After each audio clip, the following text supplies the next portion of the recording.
Hello, ladies and gentlemen, and welcome back to Mainly Gamer. Let's get our game on. Alright, well, this is a pretty good starting spot. So, the first thing you're going to notice when you come back into the game after many years of being away is, where the hell is my server? Like, that's the number one thing you're going to run into problems with.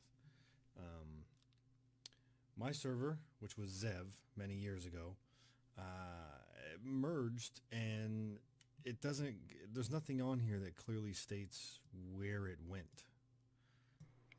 So what I ended up needing to do was go online, and Daybreak Games has a chart that shows all the different server mergers and how they all went down. So how it went down for my server was in May of 2005, Zev merged with Druzzle Row and started becoming known only as Druzzle Row.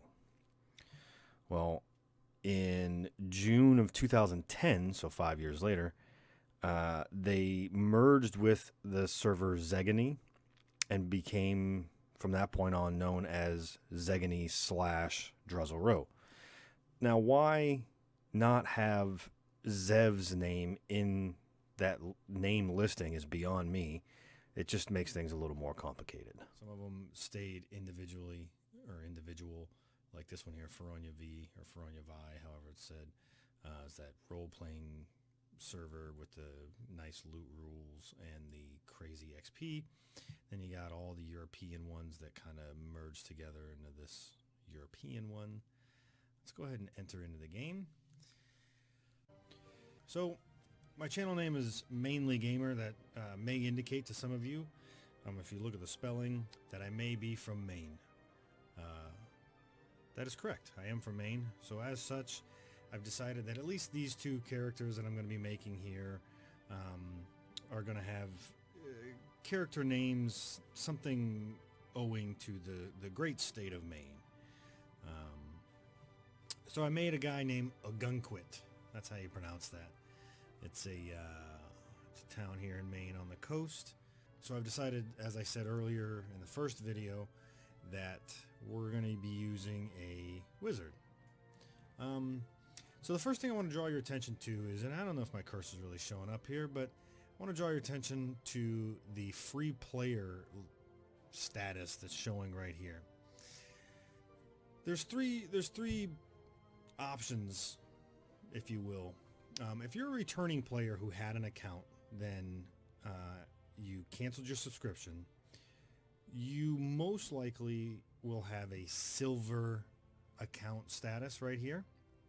And that will give you a few benefits. The most notable one at this point right now is the character slots. As you see here, I have one of 2 slots. This is a completely free account that I made after their big promotion.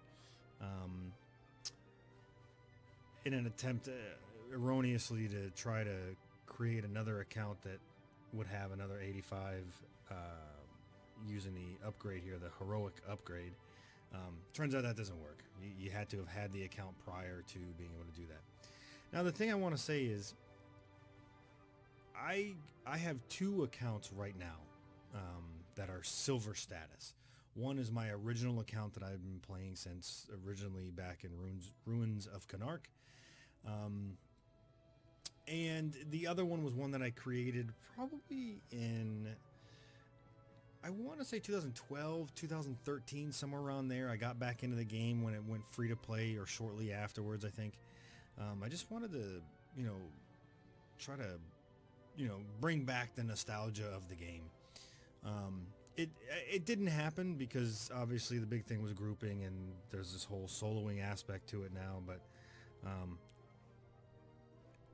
what I found with that second account that I created back then was it's currently a silver account also, and I couldn't figure out why. I never paid a subscription on that account, so I started doing some research, and I found that the reason that account was sitting at silver status is because at some point there's a cutoff for when you would have been able to have created a silver account, which they just don't make it anymore. That's the cutoff, is there is no silver account status available to get anymore. You can already have it, but you can never get it again. So what I did with that other account was I must have bought something for $5 off the station's store. Excuse me. And that gave me the silver account status. So I was able to do two 85 heroic characters on those accounts. And ultimately, that's what I'm going to be playing for the majority of the videos. One is a bard. It's not this race, it's a Draken, which I think is a very cool race. I'll get more into that later. And then the other one is an Ixar monk. Ironically, originally, my very first character that I ever got to a high level anyway was a human monk, who I still currently have on my primary account. So anyway, returning players, here's your character creation screen. I want to create a character. So I said I was going to create a wizard. And depending on how long ago it was that you left the game, you may not even know about this guy right here, the Berserker. Apparently, just from reading around online on Reddit seems to be a pretty decent source of information right now. The Berserkers are crazy DPS right now. Obviously, that's all at higher levels, but they were around when I left, but they had come out, but they just weren't really that popular. They were just a weird class to me. So anyway, we're going to be doing a wizard. The races available to me as a wizard are Dark Elf, Erudite, High Elf, Froglock, and the Draken. You still have access to something that you're probably not seeing here. You remember originally you would allocate points. You know, you'd click on your race and class and all that jazz, and then you'd have a little like display that showed plus and minus, and you had, I don't know, like 20 points that you were allowed to allocate on your own. That's not present anymore, but it is. If you click on advanced, you kind of get your little things back. So how it works now is you have plus or minus of each stat. If the stat is white, there's nothing you can do. You can't take any points away from a white stat.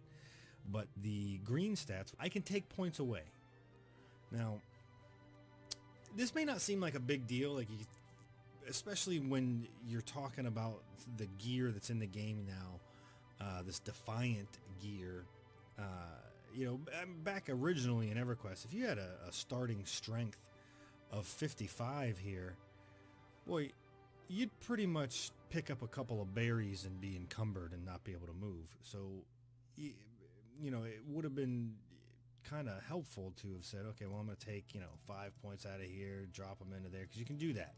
So I looked at all the different races that were available to wizards, and I'll tell you, if you go with the original ones, so starting from the top here, we got Dark Elves. Oh man, the Dark Elves. Love Dark Elves. I love them because it doesn't matter if you're using the old world models or these new ones, which, by the way, I don't know how long ago it was since you played, but there's new models as of Shadows of Lucklin. Stats. So again, I'm looking at primarily intelligence and then strength. Stamina, okay, whatever. 60 strength, barely better than the High Elf that we looked at. He had 55 strength, but he had 127 intelligence, and the Dark Elf has 134 intelligence. So I mean, literally, you gain a little bit of, stats, and some stats that are kind of important, but then you lose the ability to go wherever you want. And I say wherever you want. Obviously, a good race can't go to an evil race's city, but there seems to be such minimal need for that. And really now, with the tutorial and the leveling zones up to whatever, I don't even know, you kind of, that's not as important of a factor anymore. It almost feels like they maybe should have gotten rid of some of the benefits granted to the people that have a tough go of it because of being considered an evil race. But anyway, Then you got Erudite. These are the frickin' brainiacs of the game. 142 starting intelligence. 85 stamina. Not horrible. 60 strength. So on par with the Dark Elf. You have... Oh, no, I guess you can't. I think, yeah, the gnomes... Did I say gnomes? I didn't even look at them earlier. Jesus. Okay, gnomes can be wizards. Actually, it's not horrible stats. 60 strength, 85 stamina, 133 intelligence. That's more than the damn high elf, isn't it? Yeah, that's more than the high elf. That's crazy. So moving on, you got the humans, known for very even stats. No stat is outrageously high, and no stat is penalizingly low. Next ones that can be wizards are Foglocks. Interesting character model. Has a great spell casting animation. They do this crazy little flip thing. I'm kind of waiting on him to do that, and he, of course, isn't going to do it. Decent stats. 70 strength. I like that. 95 stamina. That's pretty good. Intelligence 110. So I mean, it could be low or higher. Charisma, man, they're ugly. Just fugly. Fugly Froglocks. Okay, so here's where things get a little bit interesting. There's this class called the Draken. It's kind of hard not to choose these guys for literally everything. I mean, obviously, you know, for like tanking or something, they might be kind of... I mean, this guy's got definitely skipped leg day a couple times. But how do you not choose these guys? You know, they got fantastic stats. They're basically like human-esque stats, but higher. 70 strength. I mean, what was the human strength at? Not 100. Yeah, 75 strength. Yeah, this guy, wow. We got Bieber here. It's hard not to take them when, you know, their starting intelligence is 120, and the best in the game. There's only 22 points more than that. Again, stats aren't crazy important because you're gonna boost them with gear pretty quickly. Interesting little thing about these guys, they have some sort of infravision or whatever it is, but they have a racial ability that's a Breath of Fire AoE, it's like a point-blank AoE effect spell that breathes fire, and it's this whole long quest chain. I have the bard that I'll probably end up playing later in the series uses or is this class, and she's on like rank 2, although she could do rank 3 now of the breath quest or whatever it is. So I think I gotta do it. I know the erudites have, I think it's whatever, infravision. You know, nobody's got the great ultravision. Although I will say, a lot of stuff is almost irrelevant now with the alternate advancement points. Again, depending on how long you've been gone, you may not even know about alternate advancements. But the ability to bind affinity, the ability to gate, all these things are almost worthless. Because there's been systems put into place in the game that make it to where if you don't have those, you're not penalized anymore, which, you know, is kind of nice. I mean, let me tell you how much it sucked being on a monk who went from Freeport all the way to Feronia V or Feronia Vi with the boat system that was in place back then, and died because I thought the drachnids or whatever those spider things were called couldn't see through invis. Apparently some of them can. So I died out there, and you know, I had gotten fed up. I sat in the city for 20-30 minutes just trying to get somebody to bind my soul. So if I died, I'd just show up there, and never happened. So I ended up on another 3-hour corpse run. I think I de-leveled on that corpse run too. But anyway, so let's get started on the character creation process here. So we're gonna go with a Draken wizard stats. I'm not even gonna mess with, so I'm just gonna hide that actually. Now the appearance. Here's where things get a little bit weird, is because with the Drakens, because what they have is this heritage thing that no other class has. And if you pay attention, as you hear me click, you'll see hair changes a little bit, tattoo color change. Well, that's pretty drastic, so that's not a little bit.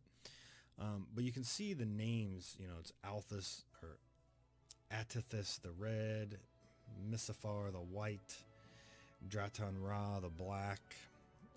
These are all different dragons, by the way. And these colors that you choose, gold, blue, green, and then back to red,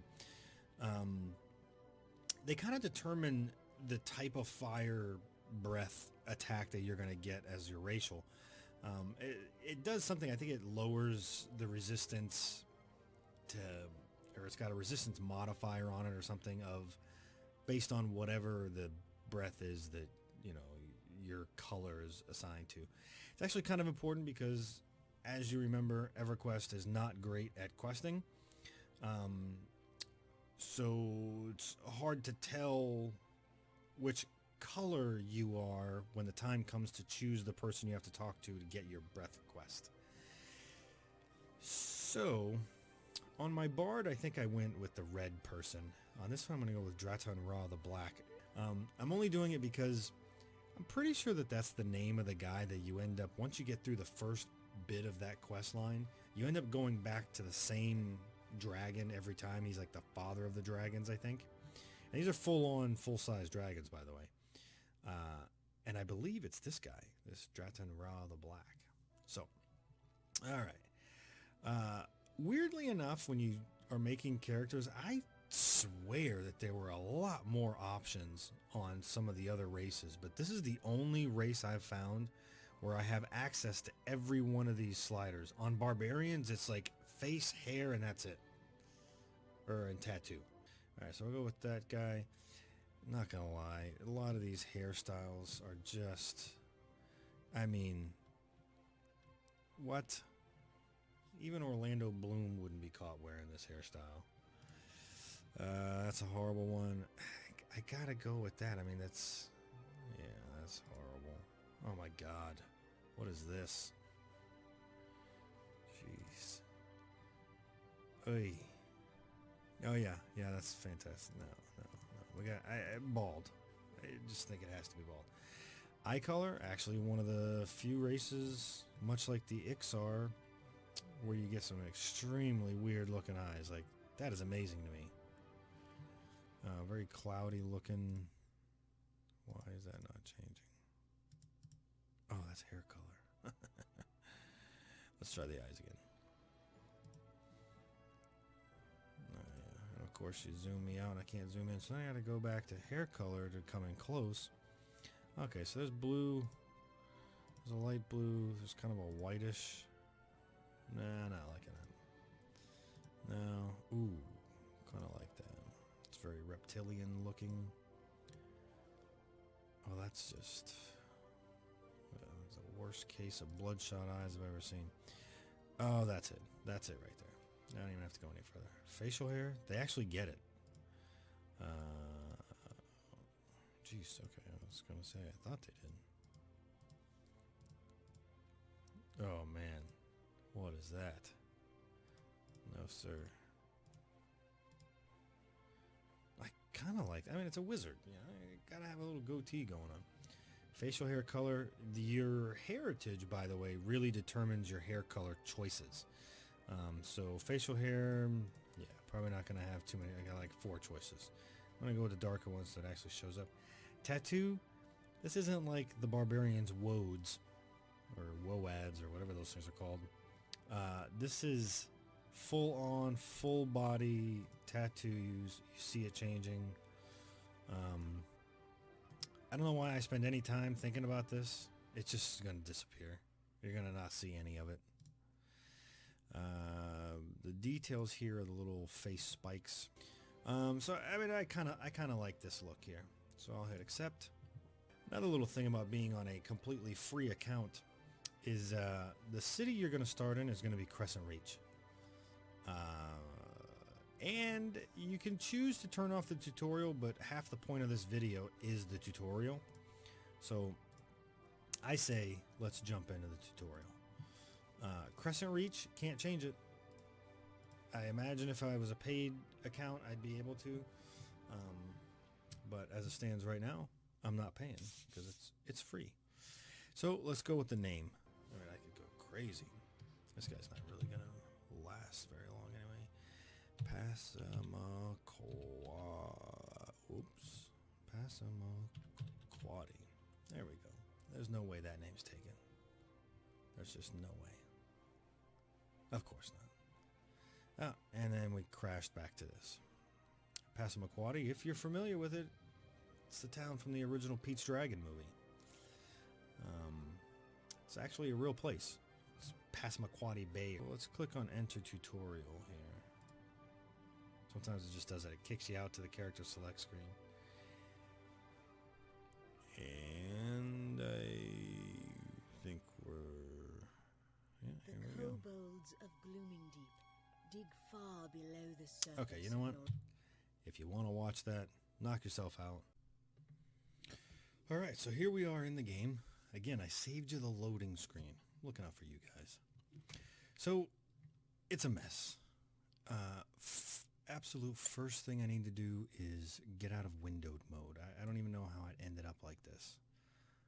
I have no idea. And yeah, so as you can see, the user interface is not just a mess. The menu options are a mess also. Anyway, so I'm trying to find... Oh, probably under display, huh? Right there. Switch to full screen. There we go. Now our gamma looks right. Everything's right in the world. Okay, so we're back to... What?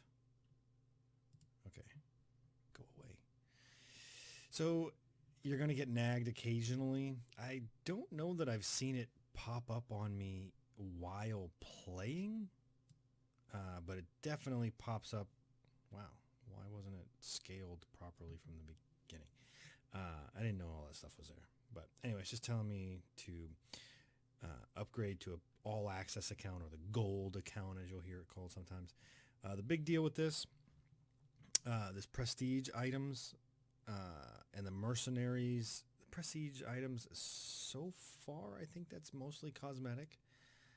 From my limited dealings with the new loot system, so maybe not that big of a deal. The mercenaries, again, not sure how long it's been since you've been out, but mercenaries are a frickin' godsend. These are the things that make playing the game viable as a solo player, which you'll kind of have to do, given the fact that so many people are at max level. They're in those max level zones. We're going to close this. And then I regained consciousness. This is not Sony again. I don't know why I keep trying to say that. This is Daybreak Games' attempt at wedging in a questing system into the game. And I don't want to close that window just yet. I want to deal with this stuff. This is annoying. Every time you create a new character, you got to click all this crap away. So you get this tip that pops up. So we're going to close that. And then you got to close all these. And these are all like just little messages about hot zones. Yeah, we'll get into that later. Not even an issue until you get out of here. I'm not sure I buy into the hot zone thing either. Just based on questing in this initial area is unbelievable because it's actual questing. Yeah, so of course they're at 18th anniversary, and it's not. It seems like I didn't really partake in any of it because I was too busy dinking around, figuring things out. It looks like that for every anniversary that they have, that they open back up the previous anniversary events also. So like currently there's numerous anniversary event NPCs in the Plane of Knowledge that you can go and talk to. I haven't done any of them. I don't know what this is. What is this? Kunark quests. Okay. 18th anniversary finally. And this is, I have no idea what this is all about. Plane of War games. It sounds like PvP. I don't know. We're going to mess with the user interface here in a little bit. Right now, doesn't really do us a lot of good because there's a lot of user interface elements that we just flat out don't have. Because they come to you through questing. Like, that's what the tutorial is all about. So we're just going to say okay, and then he says, as you stagger to your feet, you realize that someone is talking to you. That's this guy. It says that, and then it flashes that window for me. Click OK when ready to continue. Okay. I don't need to know how to do all this movement stuff, and most likely neither do you. So there's our targeting window. Oh, I targeted him somehow accidentally. If you recall, you have to con them with the C button, or I think you can right click, or is that going to attack? No, you can right click. Yeah, you can just right click on them. The color is the same, and actually the color here in the targeting window, this little border here, and I'll show you by clicking myself, I am all, because I'm even to myself, I'm white. You may have forgotten all those. There's red, yellow, white, blue, light blue, and then green, and then gray. That's in descending order from gonna wipe the floor with you, as this would say, what would you like your tombstone to say, to gray, where you get nothing. No skill ups, no XP. Okay, so it says target him and click OK to continue. So I clicked OK to continue. It says hail areas to continue. We hail him with the H key. And, oh, got to target him again. We hail. Okay, cool little feature now. I don't remember this being in the game when I was playing, but you don't have to type the words anymore. You literally, it is now clickable in here. It's easy to bypass all this by just clicking on these little links, because you just say the trigger word, just like you used to do when they were just in brackets like that. Okay, so I clicked on escape. It gave me the chat message or whatever, and that popped up the task window. I have to accept it. Okay, maybe there's something further down the line that I just haven't seen yet about this task thing. Because now that I've gone and clicked on that, I see that this says Quest Journal on it. So anyway, yeah, shared tasks, I have no idea what that is. I guess maybe if I ever get into a group, that's where I'll see that. Questing history, it's kind of nice. They keep a history of every quest you've ever completed. So here you've got a quest that's got multiple steps in it. The steps, I don't think you have to do them in order. I really don't.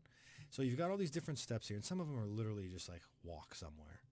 So we say, okay, and remember Alt-Q is how you pull this window up, because you're going to be referencing it a lot.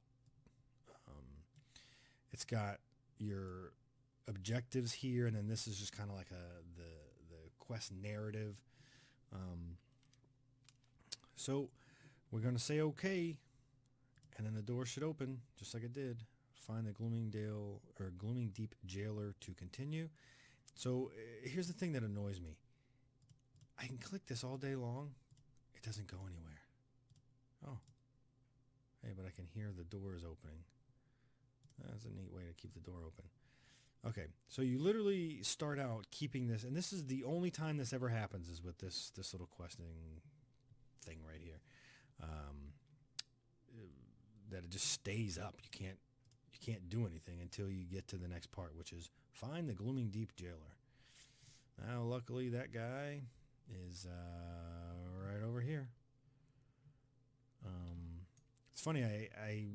When I used to play EverQuest, I used to play in the first-person view. After 10 some odd years in World of Warcraft, I find myself feeling blind like this. I feel like I'm missing so much of the world. I look over here, I can barely see, I'm just looking at that jail cell, and over here, I can't really see what's going on there. If I zoom out, well, that's great. I actually lost. Horrible example. Okay, so we're going to zoom out anyway because it just makes me feel better. See, there's a better example of it. I was just stuck on the stairs. So now it says use auto attack to defeat the Glooming Deep Jailer. We're going to target this guy. We're going to go over and attack him. Now, I'm a wizard. I'd like to remind you that I don't have a spell 1 to my name. And I'm going to go kill this guy. This isn't your grandpa's EverQuest anymore. So we attack. Oh, jeez. Lagged out there for a second. Okay. And there it is. Okay, so that task was completed. This little thing popped up. Again, this is only going to show up in this tutorial place where you keep getting instructions like this. Once you're out of here, that's all gone. So here is the new advanced loot window. Fantastic addition. I've seen it in use in people multi-boxing, and it's amazing, the thing that it's given you. So it gives you the option. You click here to say you want to loot it. You click here, so everybody in the group, nobody has to physically bend down to actually loot on the thing. It just, everybody, boom, pops up. There's master looting stuff, all kinds of different loot settings. I don't know what they all are. I'm not really that concerned with them. This little button right here, this one that says never, oh man, that's going to come in so handy. There are so many things that, are still no drop, no trade, or whatever you want to call them, and they're worthless. You can't get any money for them. So eventually you'll get tired of picking them up, and you click that, and it'll never pop up. If that's the only item that mob dropped for you, the window will never even show up. It'll tell you in your chat, you didn't want to pick this up anymore, so we bypassed it. So you could go and get it. You can always, I'm probably going to regret this. There's the loot all button. You can literally pick up right from here also. So I know that I have to give him this key, but I'm going to do something. I'm going to close that window, and I'm going to show you that if you happen to have had that and you decide at a later time, oh man, no, I really do want that, you just right click on them like you normally would to loot, pick up the item. Okay, that was part of the task, was to get the key, hand it to Arius. It's just like back in the old, no, I was going to say, man, do I have a spell? Just like back in the old days, trade window pops up. Double check the name of the person. Hit give. Boom. We just dinged. That quick. I mean, we literally have done nothing.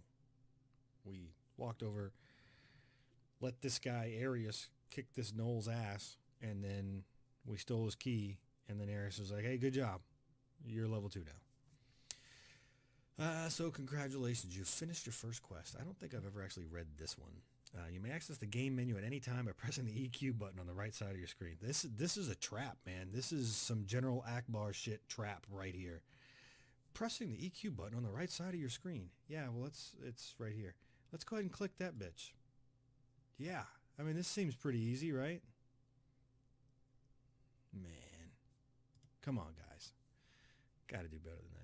So now if I click OK, and the reason I'm hesitant to click on that is because once I click on that, we're gonna zone. I don't know how long it's gonna load. I don't think you guys need to watch. All right, so now we're in. We're in the mines of Glooming Deep. So you got NPCs all over the place. And this is kind of like the little hub. It's these are the people that are revolting against the gnolls in an attempt to escape and get to wherever it is they're trying to go. So that's the backstory to all this jazz. Hey, look, we got spells. Spells over here. That's fantastic.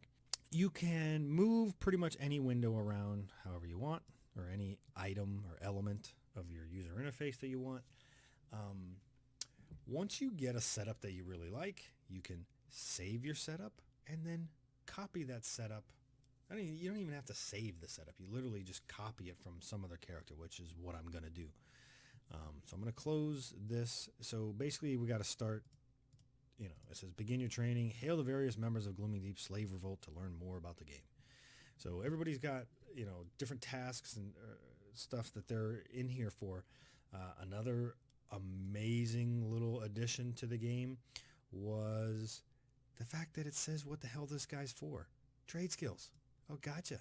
I'm not interested in that shit, so I'm not talking to you. This is the revolt leader. He's obviously important. Armor missions. Flutterwing. Nobody.